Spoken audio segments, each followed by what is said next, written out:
Greetings and salutations, everyone. I hope everyone is doing well today. Today I'm going to share with you 3 not-so-known encounters in the LBL region. Before we get into these encounters, a couple links. As you know, I rely on my Patreon, my PayPal, and my merch to help the channel to continue to grow and go. All of those links are in the description below. Also, Dogman, Frightening Encounters, Volume 1, 2, and Volume 3, finally, is available on Audible, Amazon, and iTunes. Written by Tom Lyons, narrated and produced by me, Jeffrey Nadolny. The links to all 3 of those audiobooks are in the description as well.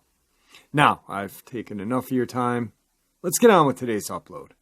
Shall we? Today's first encounter comes to us from Kentucky, Trigg County. This occurrence happened inside land between the lakes forest. Hillman Ferry Campground. Well, I made sure we secured the most back-country spot where you can dump camp. I wanted away from the loud people, so it was empty and quiet, covered with plenty of trees. It was about 4 a.m. I woke up instantly, asked my wife what's the matter. She simply whispered she was scared. I asked about what. She said she heard noises out in the woods. Now, normally I would ask her to go back to sleep, that there's nothing wrong, but this time, suddenly, about maybe 5 or 6 owls started hooting. And they were going non-stop, back to back. Then the coyotes began howling with them. And then every bird wakes up and begins their story. They go on continuously for about 30 seconds. Suddenly they all stop, and I know this is completely unusual. Then we hear clump, clump, clump. Branches were breaking, wood is cracking with each step. I'm like, okay, that's biped, but a human, unless it's intentionally trying to be frightening, wouldn't be tromping around. And an adult would know and expect people to have firearms. Also, the terrain would be too difficult to simply decide to go for a stroll in the woods in the middle of the night, with no guarantee to meet somebody to scare. During the day, the forest is too dense for hunting. I know there are no bears. I know it's not a deer or any other woodland creature. That's pretty common here. So it keeps getting closer and closer. I cough really loud, no change in its cadence. It sounded like how I would sound walking through the woods, heavy and sweating, full of complaints. These steps were loud. So I get out, the flashlight's in my truck. I go to the truck and rummage around for it, and I'm naked, carrying a knife in my mouth, searching through the vehicle. I find it. Then I start searching the tree line. I see nothing, but the steps stop. So I start up the vehicle and point it towards the woods. I turn on the high beams and nothing. I get out, turn off the lights, start to head back to the tent, and then suddenly, boom, boom, boom, it runs off. Tree limbs were breaking, trees were swaying, and I could hear it exhale as it ran. Sound like a combination of a boar and a man. And so, if you're familiar with the land between the lakes, there's a huge dogman or monster phenomenon here. Tons of stories. So I don't know what we both experienced. Pretty crazy. I am a very skilled in outdoor activities and have plenty of experience in the backcountry. I'm a retired Marine and have extensive hunting and tracking experience. This was unlike anything I have ever encountered in the bush. Just to recap on the first night of camping, I noticed that something hard hit my truck. I heard the metallic clang and brushed it off as possibly a walnut falling. Then I heard some sticks falling in the woods again. I knew that branches fall out of trees all of the time, so I really didn't think more about it. The second night, We were up late after talking to relatives in Russia. We were just talking softly and settling down to go to sleep. Suddenly my wife got me up and said she heard something moving outside in the forest. We heard something come crashing downhill through the forest. It made loud crashing sounds as it ran through the brush. I jumped up and went outside to check with my flashlight. I thought it sounded bipedal. Quickly eliminated the idea of it being a bear or a deer. As I scanned the forest with my light, everything became quiet. It was then that I heard the sounds of two exhales, almost like a sigh. Just as suddenly as it happened, the thing crashed back up the hill through the woods, making the same amount of noise as it came down. Although the woods are opened up at the bottom toward the campground, it never came out of the thicker brush. It really sounded like a large animal, almost like a horse. We immediately began breaking down camp and tossing our gear into the truck. As it was beginning to get daylight, I noted the branches and sticks were broke 5 to 6 feet off the ground at the edge of the woods, where I thought it had came down about 8 feet from the tent. Furthermore, there were 2 slide marks where it suddenly came to a halt and slid sideways. The slide marks were like 2 tire skids in the mud, although you could see marks that were made by bare feet. Upon leaving, we circled through the campground and verified that there were no other campers present, only empty RVs that were parked waiting for their weekend owners. As we were leaving the area, we stopped and talked to one of the volunteer campers further away. Told him, without going into much detail, that we were spooked that night and we were cutting our trip short. The volunteer just laughed and said, "Well, they do say that strange things happen up here sometimes." Today's second encounter comes to us from Jasper County, Iowa. I was on my way home from a friend's house at around 1 in the morning, and as I was nearing my family's farm, which is half farmland, half forest and overgrowth, I saw something cross in front of me about 500 yards up the gravel road. So, being tired, I shook my head and turned up the music and thought I was going crazy. As I passed the part of the road where I had seen this object cross, I kind of laughed and brushed it off. But as I looked more closely at my rearview mirror, I noticed that my taillights were shining off an unusual figure, standing kind of close to the road, but more closely in the brush around the road. Lately, I've heard my mom and dad talk about some local farmers that have been having sheep and chicken go missing. I heard them say that some of the sheep have been found in the trees. I know there are bobcats around here, so that's what I speculated. But tonight, after seeing this, I walked in the house and my mom and dad were still up, which is odd because they're normally asleep by 11. My dad asked me if I had counted the cows and our pigs recently, within the last 24 hours. I said I have, and asked why. He told me that sometime in the night, last night, someone or something got a hold of a cow and injured it pretty bad to the point where they had to put it down. And 2 pigs were missing, with one being found in the forest in the crotch of a tree. The pigs were farm-fed on non-confined, so they're pretty bulky. Which brings me to another story. A year ago, I was hunting bow season. I woke up at 2:30 and got my stuff ready to go hunt before class on my family's farm. I usually walk a little over a mile to get to my honey hole. As I set out, it was still very dark, but the moon was still very visible, and I could see very far and clear. As I walked down the gravel road, I heard like a light whistle coming from my right, which was the beginning of the forest. But I kept walking, thinking it was me with my bow bumping against me. To my left was the crops, so I slowly just started walking closer to the ditch opposite from the forest.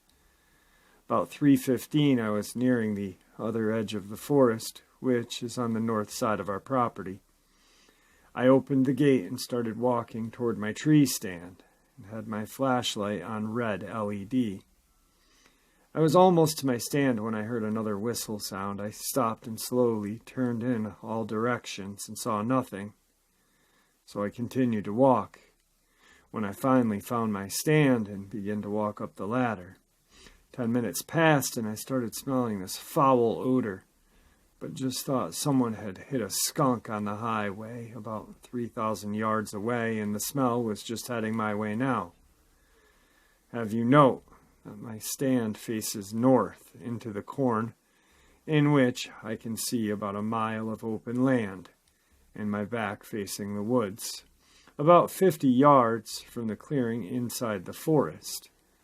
As I continued to smell this odor, I started also hearing walking, pretty far away from my right. Of course, I couldn't see anything, but just in case it was a trophy buck I had longed for, I strung up an arrow, just so I wouldn't have to later. Another 10 and 15 minutes passed, and I started to smell the odor again.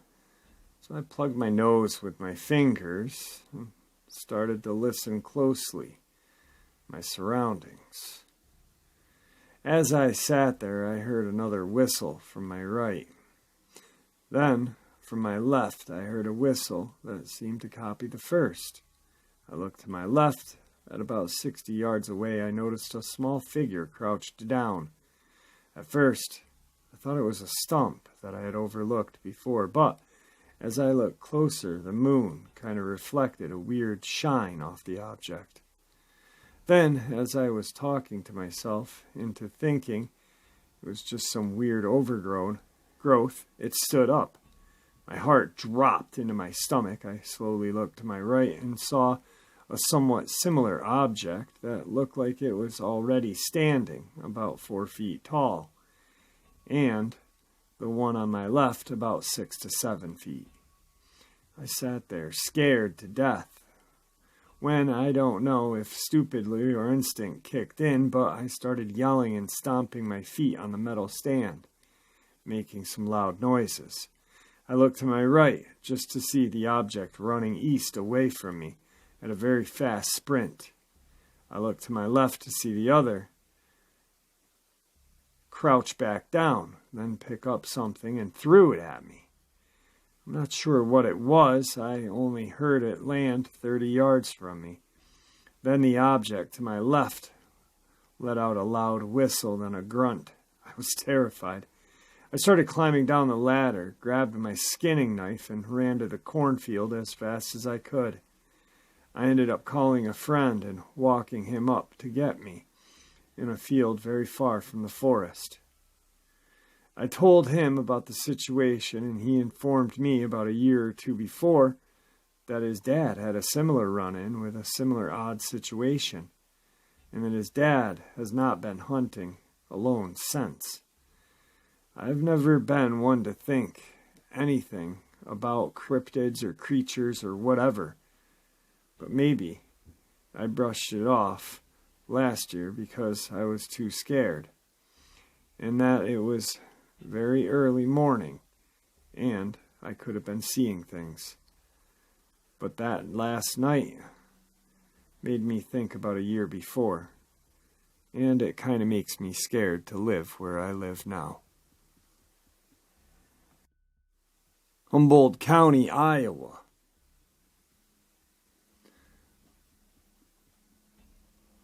Anna Dodrill froze with fear when she looked up from a load of dishes into burning red eyes of a big-nosed, black-faced, hairy-headed creature staring at her through her window only feet away.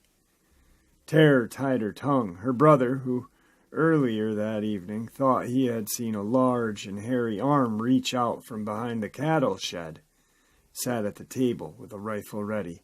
But he knew nothing of the kitchen scene beyond his view. Seconds passed, slowly agonizing. The creature's eyes bored into Anna.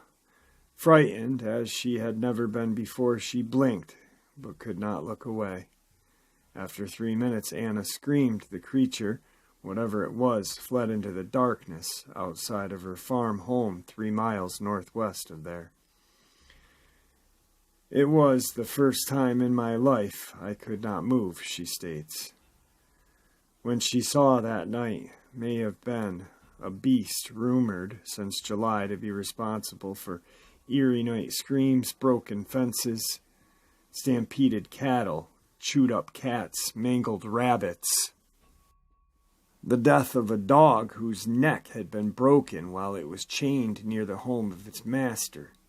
It, named or nameless, male or female, or something biologically unknown, has been seen since. So have the terror and uncertainty. People here don't know what, if anything, is loose in the countryside.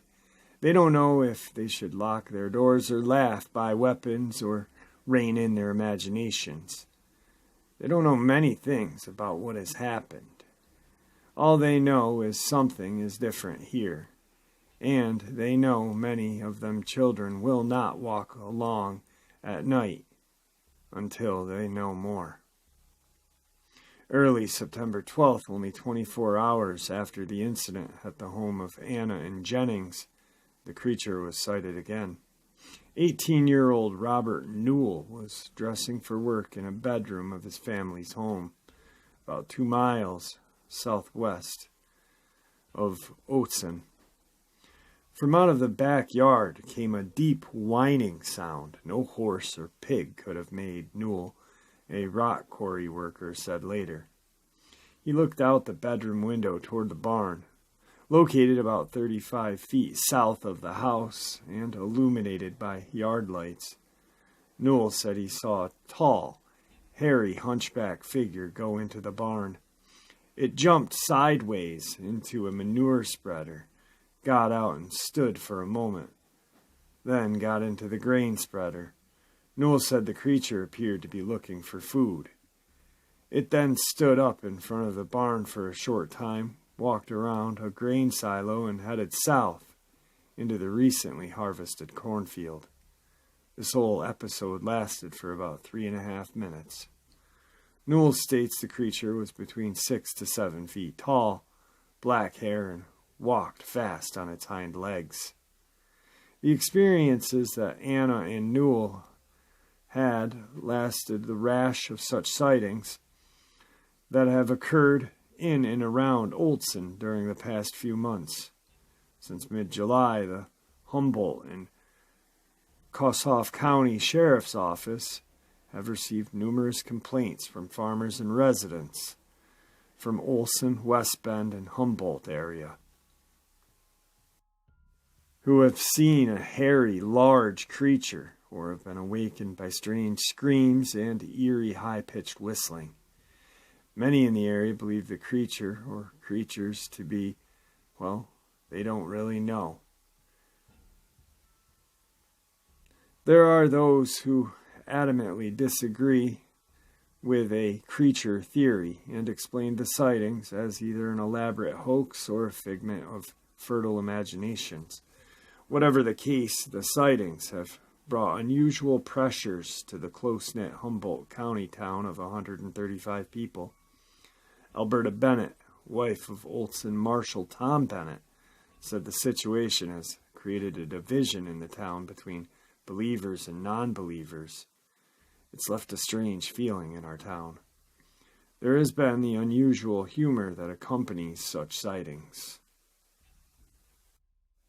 Someone recently tracked another sign beneath the Oatson sign on Highway 222, which skirts to town.